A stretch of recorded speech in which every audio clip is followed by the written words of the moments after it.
O que é a constelação familiar?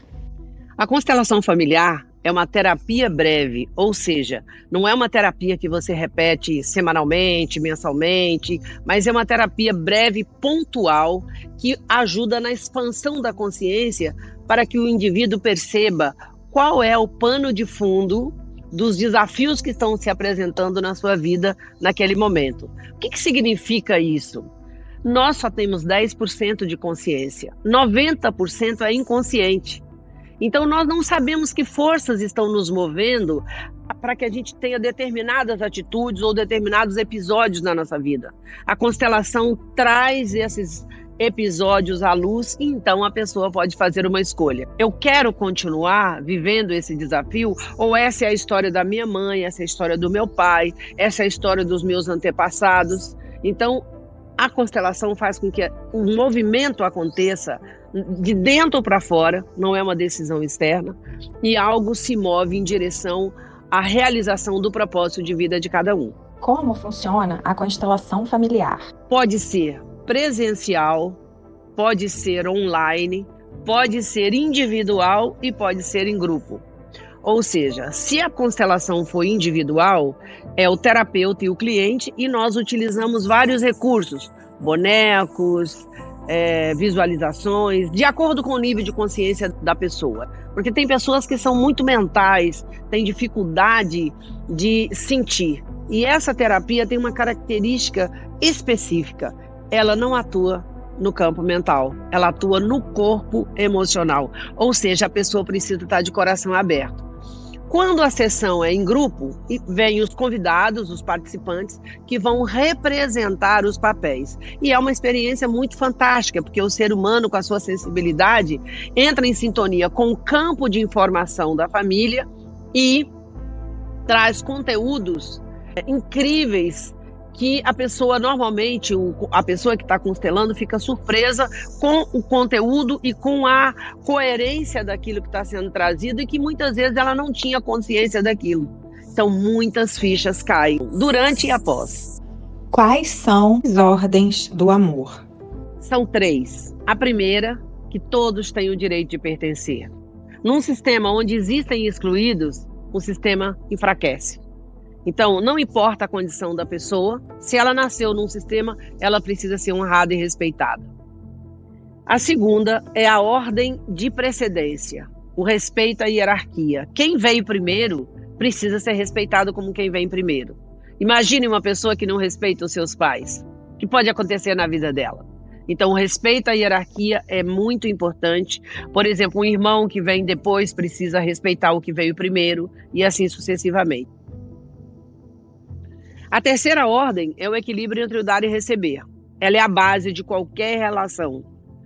Porém, existe uma exceção, que é a questão entre pais e filhos. Porque os pais dão mais, os pais dão a vida, eles transmitem a vida. Então, essa relação entre dar e receber é a única que não é equilibrada, porque os pais são sempre maiores e são a fonte da vida. Posso fazer a constelação sozinha ou preciso trazer as pessoas da minha família? Pode e deve, mas se você quiser trazer membros da sua família, não tem problema. A questão é que muitas vezes nós temos coisas muito pessoais em relação ao próprio sistema e muitas pessoas não se sentem confortáveis em relação a isso. Agora, você não precisa trazer os membros da sua família. Por quê? Porque haverão as representações, sejam elas simbólicas, através de bonecos, por exemplo, ou sejam elas através das pessoas. Então, basta uma pessoa. Isso é uma coisa que traz muita independência a esse trabalho. E o mais importante é que ele impacta toda a família. Mesmo sendo só uma pessoa constelando, ele impacta toda a família. Posso trazer vários temas para a constelação? Normalmente, nós trabalhamos com um tema principal, a chave que abre a porta principal da casa. Mas isso, às vezes, é confuso para as pessoas.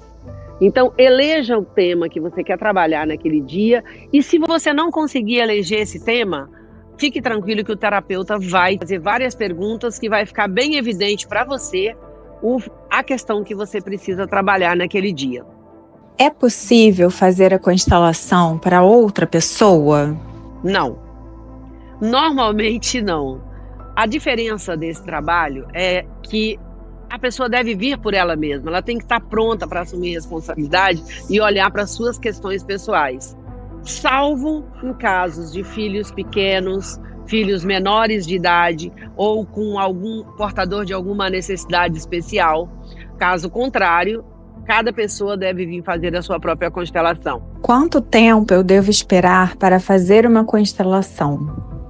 Como uma cirurgia, a gente precisa de um período de convalescência para que o próprio corpo possa processar e restabelecer o fluxo da energia. Então, com a constelação não é diferente. Normalmente, o que é sugerido, esperar 3, 4, 6 meses para você fazer uma nova intervenção. Salvo em alguns casos específicos, por exemplo, como uma doença muito grave, uma esquizofrenia, por exemplo. Então, não existe uma regra. É importante que o cliente observe isso junto ao terapeuta, mas, via de regra, não se repete mensalmente, nem, vamos dizer, semestralmente, mas quando surge uma necessidade de olhar para uma questão importante que vai fazer a diferença na vida da pessoa. Crianças e grávidas podem constelar? Sim, claro. Com a presença dos pais, a criança pode constelar sim. Porque normalmente o desafio que a criança traz, ou que ela está manifestando, é dos pais. Porque elas são só espelhinhos dos pais.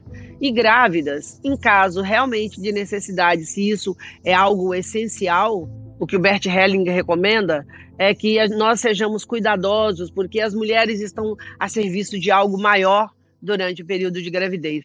Mas se isso está impactando a vida dessa mulher, está trazendo sofrimento, obviamente, a constelação é a medicina para esse momento. Qual é a diferença entre constelação individual e em grupo? A nível de impacto, nenhum. Apenas o individual é você e o terapeuta, e o em grupo é você, o terapeuta e um grupo de pessoas que vão representar a sua família e trazer os conteúdos que estão ali por baixo dos panos.